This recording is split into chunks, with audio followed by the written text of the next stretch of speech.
Let's talk about creating superior accountability through the 3 types of meetings. How do I keep my team accountable, you might ask, especially my executive or leadership team? If they aren't going to be accountable, how can I expect the rest of the organization to be? Fair questions, and ones I hear a lot. Hey, it's Warren Coughlin here, business coach to ambitious and ethical entrepreneurs who want to build a business that matters. This is another in a series I'm doing about simple solutions to painful problems that entrepreneurs face all the time. Today's is a biggie. How do you make sure your department heads or leadership team, or your full team if you have a small organization, stay accountable? Now, to properly answer that question, we need to first understand why things might be going awry. So I'm going to assume that you've hired well and you have talented people who want to help the organization succeed. Now, if this isn't the case, you have a whole different set of problems that this video won't address. So if my assumption is correct, and you're not experiencing the accountability levels you want, I'm going to guess that you have meetings that go something like this. Everyone gathers every week or two. You'll start to review the items that people are responsible for, and then something won't be complete. You'll ask why. Suddenly just you and 1 or 2 others get into a whole discussion about how to solve the problem. There may be some subtle finger pointing or excuse making. Some solutions will be canvassed and that discussion concludes. Frequently, if you really think about it, the conclusion didn't have a hard action step, it didn't clarify who was to do what, and the deadline is a bit fuzzy. Now, while this discussion was going on, the rest of the people in the room have been checking their phones, their emails, or working on some other document. Now, the same thing happens to the next issue. Now the time is ticking, the next person reports in on something, but they only give the high-level overview because time is getting short. You detect some restlessness in the room, or you feel people are checking out. You either get ticked off at them or feel you better not go so long, so you hurry through the rest of the items. You get frustrated because it seems that people just don't care about this stuff as much as you do, and you begin to question if maybe you got the right team. The problem is you're not running the meetings properly, and your team is frustrated too. The reality is you're combining 3 types of meetings into one, which means you're not doing any of them fully or correct. And it's common. Most folks don't know they're doing this.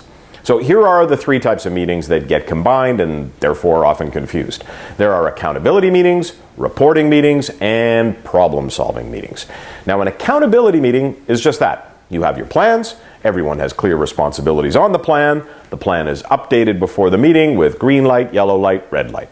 Green lights, you don't even need to discuss. Now, people do love to go on about these, so to make people feel good, you can acknowledge it. So, Mary's on track with 4 of her 5 responsibilities for this week, and she's been consistently hitting her targets, which shows a lot of dedication and follow-through. But that's it. Yellow lights are those that are delayed, and red lights are those that, unless something is proactively changed, won't be done on time or at all. Now, the discussion on the yellow is what needs to happen to get back on track. The red light conversation is what's needed to revive this, or do we agree to shelve this for the quarter and move it to another time frame?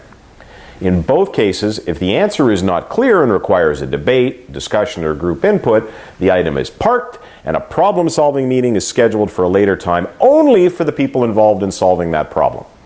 Accountability meetings should be short and to the point. Often they can be between 15 and 30 minutes, depending on the size of the team and the complexity of the plan. Reporting meetings tend to be project-based. They're meetings on a particular project or projects where people involved in them give somewhat more detailed, reports on what's happening, on new ideas, on client reactions, and next steps. This is important to determine if timings are on track, if changes are needed, or new actions need to be considered. Again, if there are problems to be addressed, they are parked and scheduled only for those needed in the problem-solving discussion.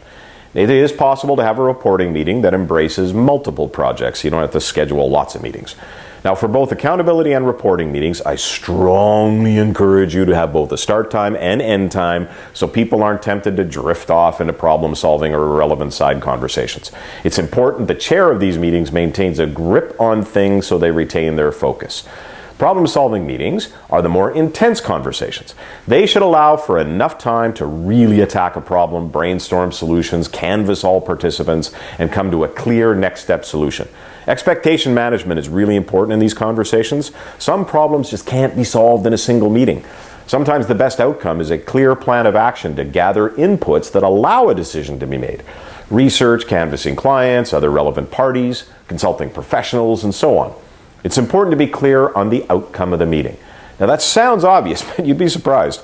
I had a client, a large operation, well over $150 million. The executive team asked me to join them in one of their meetings. After about an hour of intense conversation, they all got up. I remained seated and said, "Can I ask one question? What did you decide?"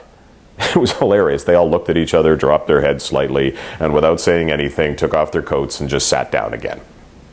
It happens constantly.